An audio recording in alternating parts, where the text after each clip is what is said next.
मला एक तुम्हाला सांगायचं होतं, या ज्या मामी आहेत, मी मुलगा असून खूप विचार करायचो एकटं कसं बाहेर पडू, सकाळी सकाळी पहाटे 6 वाजता उठून कसं काय जाऊ. पण त्यांनी जेव्हा ट्रेक सुरुवात केलेली, सगळे गड चरायला, ऑलमोस्ट 3-4ला उठून त्या बाहेर पडायच्या.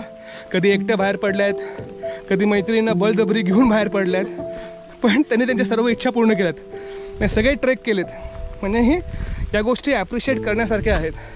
ॲट द एज ऑफ 53 माणूस निवांत घरी बसतो, निवांत झोपा काढतो.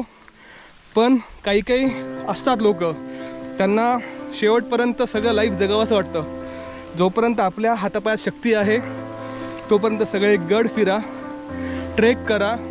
गड का म्हणतोय मी, आपल्या महाराष्ट्रामध्ये एवढे गड्स आहेत, एवढे गड आहेत, पण काही काही गड लोकांना माहीत नाही आहेत. तर असले जे लोकांना माहीत नाही आहेत, तुम्ही ते गड जर केले